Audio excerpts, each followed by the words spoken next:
ওই যে অটো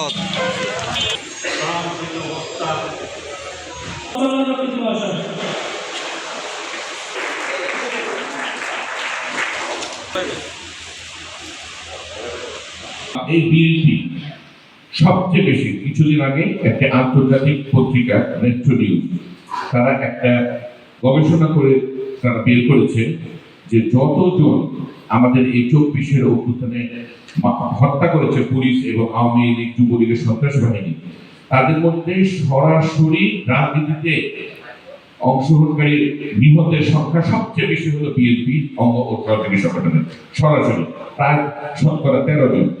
এবং এরপরে আছে যারা জামাতে ইসলামী, তাদের সরাসরি জামাতে ইসলামী শিবির করে এমন লোক মারা গেছে 2.5%, 2.5 জন।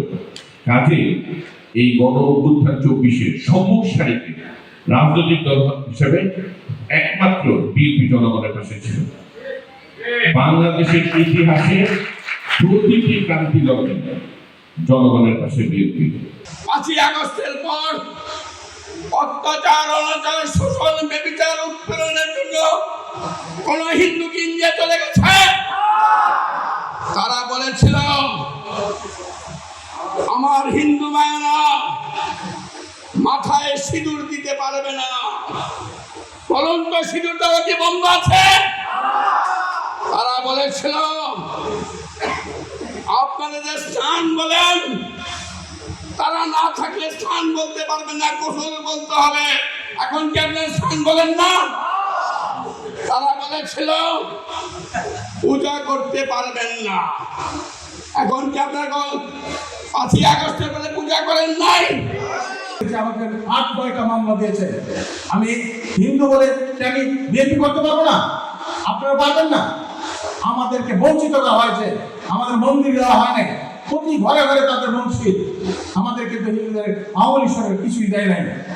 আমাদের পূজা মন্দিরে অনেক টাকা পয়সা কম দিয়েছে, প্রতিটা পূজা মন্দিরে অনেক কম পূজার জন্য উৎসর্গ দিয়েছিল। কিন্তু গত বছর 5ই আগস্টের পর আমাদের বিএনপির নেতৃত্বে, আমাদের ভারপ্রাপ্ত চেয়ারম্যান তারেক রহমানের নেতৃত্বে আমরা গত 24 সালের পূজার সম্পূর্ণ অর্থ আমরা টিউন অফিসে গিয়ে 19,500 টাকা করে আমরা পেয়েছি।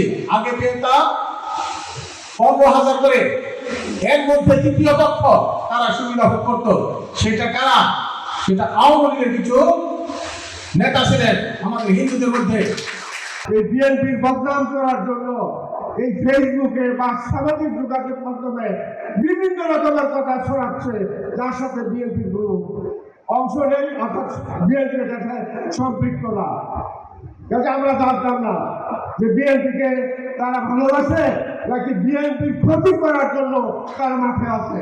সেই কারণে নিজেদের দায়িত্ব আমরা নিজেরাই নিয়েছি রিয়াজুল হান্নান স্যার নেতৃত্বে, ওনার নির্দেশে। কাজে আমি গ্যারান্টি দিতে পারি, আগামী দিন যদি শাহ রিয়াজুল হান্নান নেতৃত্ব যদি সঠিক থাকে, আপনারা যদি ওনাকে ভোট দিয়ে নির্বাচিত করেন, উনি যদি আমাদের নেতা হয়, উনি যদি আমাদের অভিভাবক হয়, আমরা এখানে হিন্দু বুঝি না, মুসলমান বুঝি না, খ্রিস্টান বুঝি না, যার যার অধিকার সমুন্নত থাকবে। আমরা বিগত সরকারের আমলে একটি কথা বলেছে, সারা বাংলাদেশে 560টি মডেল মসজিদ হয়েছে, কিন্তু একটি জেলায় একটি মডেল মন্দির করা হয় নাই। আর পাশাপাশি দেখা গেছে আমাদের হিন্দু সম্প্রদায়, আমাদের একটি প্রাণের দাবি ছিল সবসময়, এবং বিগত সরকারের আমলে আমাদের যাতে কম করে হলো আমাদের যে সর্ববৃহৎ যে উৎসব দুর্গা পূজা, সেই উৎসবে যাতে আমাদের 3 দিনের ছুটি করা হয়, সেজন্য আমাদের হিন্দু সম্প্রদায়ের লোকজন বারবার দাবি জানিয়েছে। কিন্তু কিছু আমাদের হিন্দু সম্প্রদায়ের, আমাদের পূজা পরিষদ কিছু দালাল ছিল, তারা কখনো রাষ্ট্রের কাছে এবং সরকারের কাছে কখনো তারা দাবি জানায় নাই, কখনো তারা বলে নাই। কারণ তারা ওই জায়গায় গিয়ে ওই ফ্যাসিস্ট শেখ হাসিনার কাছে গিয়ে দালালি করেছে। হিন্দু সম্প্রদায়ের মানুষ অনেক শান্তিতে আছে, ভালো আছে, আমাদের কোনো দাবি নাই, দেশ অনেক ভালো চলছে। প্রশাসনের কাছে আমার অনুরোধ যেন আমরা নিরাপদভাবে পূজা অনুষ্ঠান করতে পারি, আনন্দ করতে পারি, সবাই একসাথে মিলে এই ব্যবস্থাগুলো যেন নেওয়া হয়। যত হিন্দু সমাজের লোক আছে তারা যেন অন্যায়ভাবে কোনো অপতারিত না হয়, হয়রানির শিকার না হয়। আমি করজোড়ে অনুরোধ করব যে দোষী তার শাস্তি হোক, সে হিন্দু হোক, সে মুসলমান হোক, যে দলেরই হোক, অন্যায়কারীকে ছাড় দেওয়া হবে না। ভালো মানুষের জন্য, আমাদের হিন্দু ভালো মানুষের জন্য যে কোনো ক্ষতি বা কোনো হয়রানির শিকার যেন আমরা না হয়। পূজা মণ্ডপে সকলে আপনারা নিরাপত্তামূলক সমস্ত ব্যবস্থা আপনারা নেবেন। প্রয়োজনে আপনারা প্রশাসনের দ্বারস্থ হবেন, প্রয়োজনে নিজেরা স্বেচ্ছাসেবক দল গঠন করে আপনারা এই পাহারার ব্যবস্থা করবেন এবং সমস্ত মণ্ডপে সিসি ক্যামেরা লাগিয়ে আমার ইউনিয়নে 11টি পুজো মণ্ডপে সকলকে আমি বিনীতভাবে অনুরোধ করছি, সিসি ক্যামেরা লাগিয়ে 11টি ইউনিয়নের 11টি পুজো মণ্ডপে সিসি ক্যামেরা লাগিয়ে পূজার 1 সপ্তাহ আগে আপনারা সবাই আমাকে আপডেট দেবেন। স্বাভাবিকভাবে আমরা আমাদের নিজেদের কাজ করে খেতে হবে, যেই এমপি হোক, যেই মন্ত্রী হোক, আমার কাজ আমাকে করে খেতে হবে। কিন্তু আমার প্রয়োজন আমার জনপ্রতিনিধিকে কেন? আমার বিশেষ কিছু কাজ আছে, আমার নিরাপত্তার দরকার, আমার সন্তানের নিরাপত্তার দরকার, স্বাধীনভাবে আমি ধর্ম পালন করব, আমার ব্যক্তিগত কিছু কিছু চাহিদা আছে, আমার এই জিনিসটা দরকার। এই জিনিসটা যদি আমরা রিয়াজ ভাইয়ের মাধ্যমে পূরণ করতে পারি, তাহলে ওনাকে আমরা আজীবন জনপ্রতিনিধি হিসাবে বা সংসদ সদস্য হিসেবে রাখলেও আমাদের কোনো আপত্তি নাই। এই ভোটের ক্ষেত্রেও আমাদের সংগঠন কাজ করবে, হিন্দুদের নিয়ে কাজ করবে। কিন্তু ভোট আমাদের অবশ্যই বিএনপিকে আমাদের সামনে সরকার গঠন করতে হবে।